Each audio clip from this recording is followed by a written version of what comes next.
नमस्कार, मैं ममता शर्मा आज आप सबके सामने फिर से एक बार स्टोरी जो कि मैं रियल स्टोरी सुनाती हूँ उसका कारवां फिर से एक बार आगे बढ़ाते हुए आज की कहानी मैं सुनाऊँ तो सुनने से पहले शायद आपको ये लगेगा कि जो लोग हमेशा कहते हैं कि शायद कलयुग चल रहा है, कलयुग लग गया है।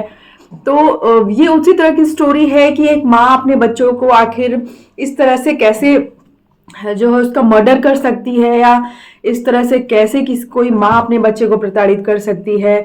ये स्टोरी अभी जनवरी में बहुत जो है लाइमलाइट में थी, बहुत सुर्खियों में थी। तो ये कहानी है सीईओ मदर सुचिता सेठ की। सूचना सेठ की जो स्टोरी मैं सुना हूँ उसके पहले आप सबको जब स्टोरी सुनने के बाद आपको लगेगा कि शायद हाँ, ये कलयुग चल रहा है और ये कलयुग में ही ऐसा हो सकता है, क्योंकि एक माँ के प्रति अपने बच्चे का प्यार जो है कभी अलग नहीं होता है। एक माँ का जो प्यार होता है, शायद एक बच्चा, एक बेटी अपने माँ बाप से उतना प्यार नहीं कर सकती जो माँ बाप अपने बच्चों से प्यार करते हैं, स्पेशली माँ। ये कहानी है जनवरी की। जनवरी में एक महिला गोवा पहुंचती है। वो 6 से 10 तक का होटल बुक करती है।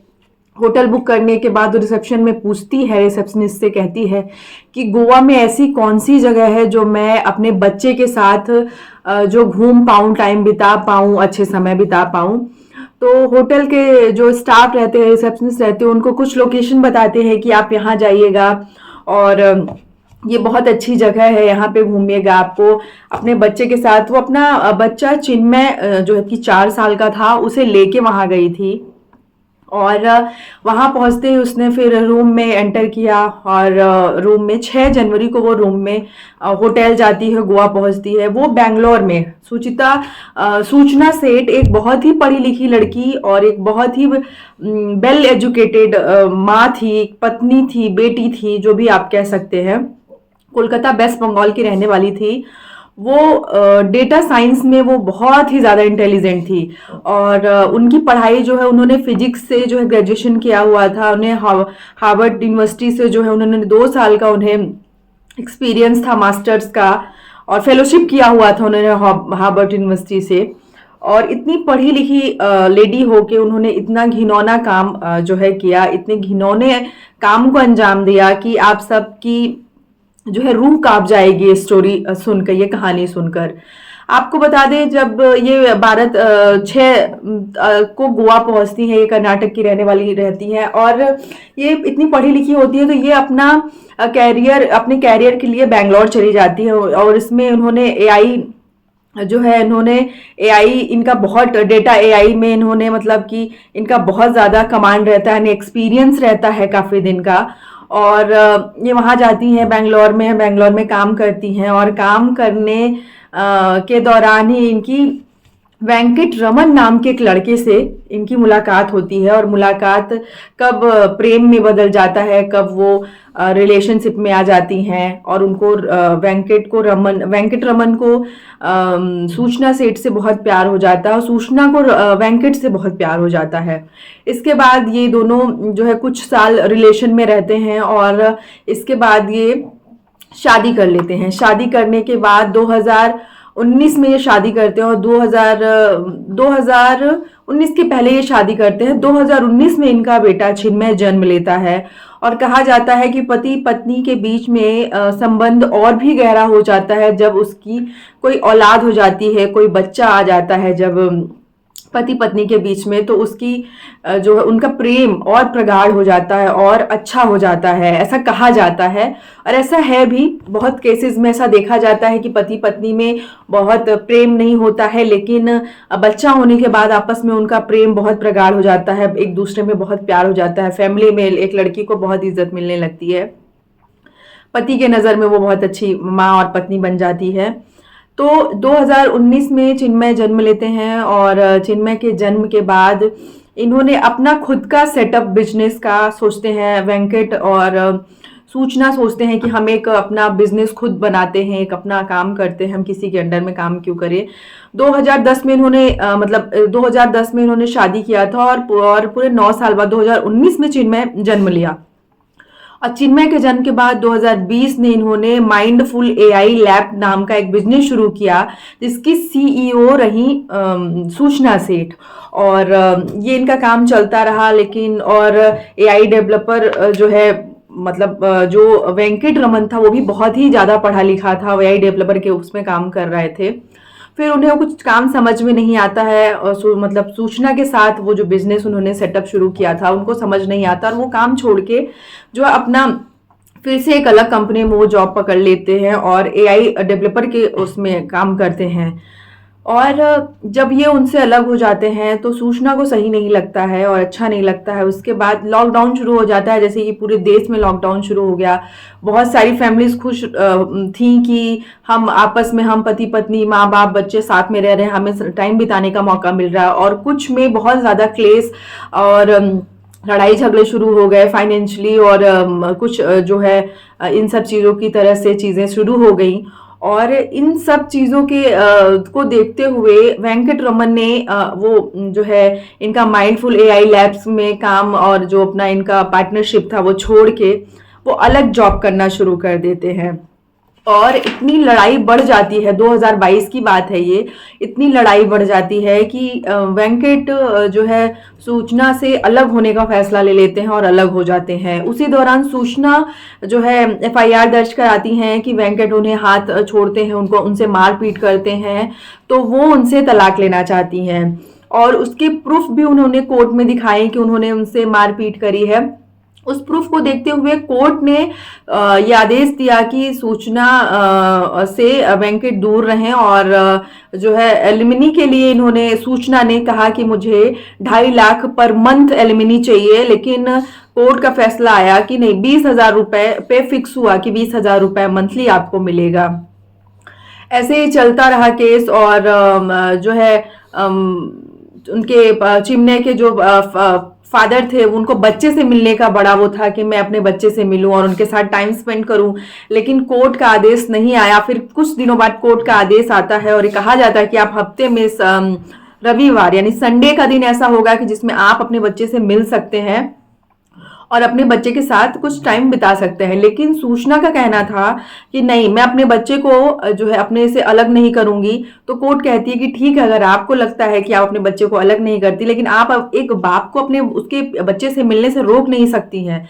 तो कोर्ट का फैसला आता है कि ठीक है, जब वो चिमने से मिलेंगे तो आप उस दौरान उनके इर्द गिर्द रहिएगा, आप उनको छोड़ के मत जाइएगा। सूचना इस बात पे रेडी हो जाती है कि ठीक है, मैं उनके साथ रहूंगी। इसके बाद ये अपने बच्चे को, कहानी शुरू होती है यहीं से कि अपने बच्चे को लेके गोवा जाती हैं 6 जनवरी को। और 6 जनवरी को गोवा के एक बहुत बड़े होटल में जाती हैं, सोल बैगना और गार्डन करके ऐसा नाम था होटल का। वहाँ ये पहुँचती हैं अपने बच्चे को लेके, उनसे पूछती हैं कि रिसेप्शन में पूछती हैं कि मैं अपने बच्चे के साथ यहाँ छुट्टियाँ बिताने आई हूँ और कहाँ मैं जाऊँ जिससे मेरा बच्चा खुश हो, मैं उसको घुमाऊँ फिराऊँ।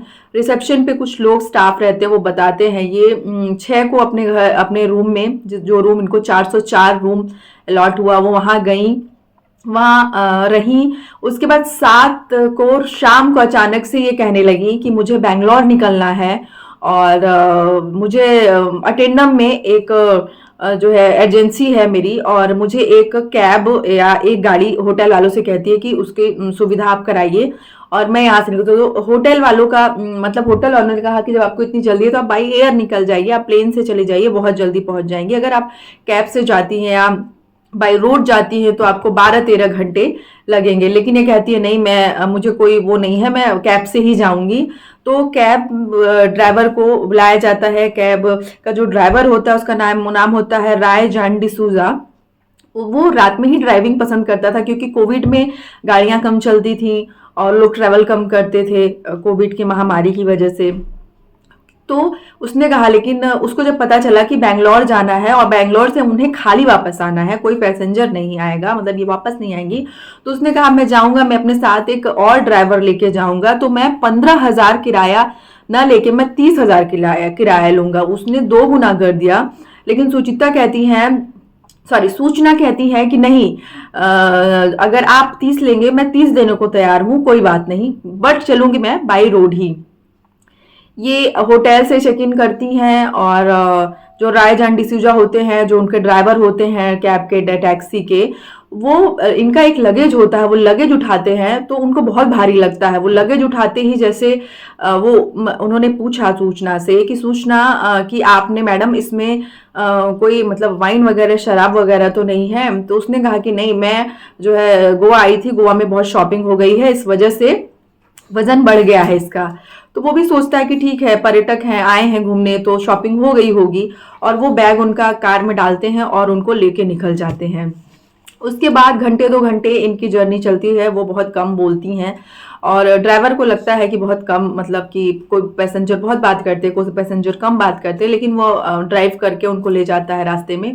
और रास्ते के बाद उनको जब हाउस कीपिंग वाले जिस रूम में ये रुकी हुई थी 404 में, वो हाउस उसमें रूम में जाते हैं और रूम में देखते हैं तो उन्हें कुछ ब्लड के दाग मिलते हैं। तो वो बहुत शॉकिंग हो जाते हैं और वो अपने रिसेप्शन में बताते हैं। रिसेप्शन या आज ये कहिए कि इतने सतर्क थे वो लोग, या आजकल के टाइम में शायद इतना सतर्क कोई रहता नहीं है। वो तुरंत वहाँ के गोवा पुलिस को फ़ोन करते हैं और बताते हैं ऐसी ऐसी बात है सर, ऐसे ऐसे हमारे यहाँ एक जो है यात्री आए थे, रुके थे, और उनके कमरे में जब हम सफाई करने गए तो ऐसी ऐसी चीज़ें वहाँ दिखी और मिली। पुलिस तुरंत कहती है कि जो कैब किससे गई है, वो तुरंत बताते हैं कि वो कैब से गई हैं। तो कैब ड्राइवर को फोन किया जाता है, क्योंकि वहां का रेगुलर ड्राइवर रहता है, क्योंकि पैसेंजर को छोड़ना ले आना उनका काम रहता है, होटल, बड़े बड़े होटलों में ये होता है। तो उनको फोन, रॉय को, डिसूजा को फोन किया जाता है और उनसे पूछा जाता है कि जो है जो जब पुलिस होटल आती है तो सीसीटीवी खंगालती है। जब सीसीटीवी खंगालती है तो देखती है कि सूचना आई तो थी एक 4 साल के बच्चे के साथ, पर वो गई खाली हैं, तो वो बच्चा कहाँ गया? तो जब ड्राइवर से पूछा जाता है, ड्राइवर से पूछने के बाद उनको बताया जाता है कि वो बताते हैं कि नहीं सर, वो तो अकेले हैं। तो बोलते हैं अच्छा। तो वो सूचना से बात करते हैं, सूचना से पूछते हैं कि आप आई तो अपने बच्चे के साथ थी, मतलब एक लड़का था आपके साथ, वो कहाँ है? तो वो बिल्कुल डरे और बिल्कुल किसी झिझक के वो तुरंत कहती है कि मैंने गोवा में ही अपने एक रिश्तेदार के यहाँ, मैंने अपने, वो मेरा बेटा है, मैंने उनको वहां छोड़ दिया है, और बाकायदे उस रिश्तेदार का वो पता भी देती हैं। लेकिन पुलिस को कुछ सही नहीं लगता है। पुलिस वहां जाती है, उनको कुछ इस तरह से जो है नहीं मिलता है कि जो है वहां पे बच्चा है या क्या कुछ। फिर उसके बाद इतने में ये सब कर्नाटका एंटर कर गए थे और वहाँ के कन्नड़ भाषा में वहाँ के जो है चलने लगा। रोड पे जो नाम लिखे जाते हैं और किलोमीटर्स लिखे जाते हैं, तो उनमें से फिर एक पुलिस वाले ने फोन किया और कन्नड़ भाषा में उन्होंने बात किया कि जैसे सूचना को पता न लग सके कि हम बात क्या कर रहे हैं। और उनसे डिसूजा से रॉय जॉन डिसूजा से कहता है पुलिस वाला कि आप वहाँ नज़दीकी किसी पुलिस स्टेशन में ले जाइए और वहाँ पे गाड़ी लगाइए और वहाँ पे आप जो है हमारी बात वहाँ पे कराइए, क्योंकि हमें कुछ यहाँ पे सही नहीं लग रहा है। और वो जाते हैं और वो अपनी नेविगेशन में देखना शुरू कर देता है कि पास में पुलिस स्टेशन, लेकिन नेविगेशन में बहुत दूर पुलिस स्टेशन बता रहे थे, दिखा रहा था कि कहीं बहुत दूर पुलिस स्टेशन है, कुल मतलब 105 किलोमीटर। तो जॉन डर गया था इस बात से कि ऐसी क्या बात, क्योंकि उसको पूरी बातें पता नहीं थी कि क्या हो रहा है ऐसा। उसके बाद वो करता है कि वो सूचना से कहता है कि मैडम मुझे फ्रेशन अप होना है और मैं 10 मिनट आराम करना चाहता हूँ, चाय वाय पी के फिर हम निकलते हैं। तो वो बोलती है कि ठीक है, पर जल्दी आना। वो फ्रेश होने वॉशरूम में जाती हैं, सूचना महिला शौचालय में घुसती हैं और ये इधर किसी लोकल आदमी से पूछता है कि यहाँ पुलिस स्टेशन और कोई थाना, तो वहाँ का लोकल आदमी बताता है कि 5 किलोमीटर यहाँ से दूर है आया मंगला पुलिस स्टेशन। और तो वो मतलब वो सोचता है कि सूचना के आने के पहले मैं ये चीज़ जो है उससे पूछ लूँ। जब तक सूचना आती है तब तक उसे ये सारी चीज़ें मतलब हो जाती हैं कि कि यहाँ से 5 किलोमीटर की दूरी पे ही एक पुलिस स्टेशन है जहाँ पे हम जाके अपनी बातों को रख सकते हैं। जॉन रॉय डिसूजा वहाँ से निकलता है, उनको गाड़ी में बैठाता है और वो पुलिस स्टेशन की तरफ जाता है और कहता है कि मैडम मेरे कुछ कागज हैं, मैं उसको ले लेता हूँ और फिर मैं चलता हूँ। तो जो है सूचना भी कहती है कि ठीक है पर जल्दी आओ। और उतना ये करते हुए ये वहाँ जाते हैं और पूरी वहाँ पे इंस्पेक्टर से उनकी बात कराते हैं, गोवा पुलिस से उनकी बात कराते हैं। वहाँ की जो लोकल पुलिस होती है आया मंगला पुलिस स्टेशन की, वो आती है सूचना के गाड़ी के पास, सूचना से पूछताछ करती है। सूचना मतलब जो भी बात वो पूछता है बड़े कमांड के साथ वो बोलती हैं, ऐसा लगता ही नहीं है कि इन्होंने बहुत बड़ा कोई क्राइम किया है। गाड़ी की डिग्गी खोली जाती है और गाड़ी की डिग्गी में जब उनका लाल कलर का एक लगेज उतारा जाता है और वो खोला जाता है, तो पुलिस जो थे उनके पैरों तले से जमीन खिसक जाती है कि ये क्या है। तो सूचना कहती है कि ये तो मेरा बेटा है। तो उसमें कुछ खिलौने कपड़े और उनके बच्चे की लाश रहती है। तो वो पुलिस वाले पूछते हैं कि ये कैसे, इनकी मृत्यु कैसी हुई इसकी। तो वो बोलती है कि नहीं, जब हम 6 को होटल में आए और हम 6 को रात में सोए और 7 को जब मैं उठी तो मेरा बेटा मरा हुआ था। तो मुझे कुछ समझ नहीं आया और मैंने क्योंकि वहां पे सैंपल मिले थे, कुछ टॉवल पे ब्लड के सैंपल मिले थे होटल में, कमरा नंबर 404 में। तो जब उनसे पूछा गया तो वहां पे जो ब्लड है वो कैसा है। तो वो बोलती है कि नहीं, मेरा पीरियड हुआ था, उसके कुछ ब्लड सैंपल हैं, तो मतलब ब्लड लग गए होंगे। तो वहां पे फिर जब फॉरेंसिक लैब में उसको किया जाता है तो वो जो है ब्लड जो है सूचना का रहता है। सूचना के कलाई पे भी एक कट का निशान रहता है। तो उनसे पूछा जाता है कि ये आपको निशान कहाँ से लगा। तो उसने कहा कि जब मेरा बच्चा मर गया तो मुझे लगा कि मैं जी के क्या करूंगी, और मैंने अपनी कलाई काट ली। फिर 1-2 घंटे में जब मुझे कुछ नहीं हुआ तो मैं वहां से निकली अपने बच्चे को लेके। और लेकिन फिर बाद में सूचना से पूछताछ हुई और फिर मतलब रिपोर्ट में जो आया कि उस बच्चे की मौत कैसे हुई, तो उसमें गला घोटने की वजह से उसकी मौत हुई। लेकिन गला किसी हाथ से नहीं घोटा गया था। जो पोस्टमार्टम में आया था तो उसको लगा कि किसी चीज से उसको मुंह पे उसके प्रेशर दिया गया, दबाया गया, उसकी वजह से उसकी जान गई। अब सोचने वाली बात है कि क्या सच में कलयुग चल रहा है, कोई माँ अपने बच्चे के साथ ऐसे कर सकती है, और कर क्या सकती है। आजकल केसेस ऐसे ही आ रहे हैं। अब सूचना ने ही अपने बच्चे को मार दिया, तो लगता तो ऐसे ही है कि ये सब कलयुग चल रहा है।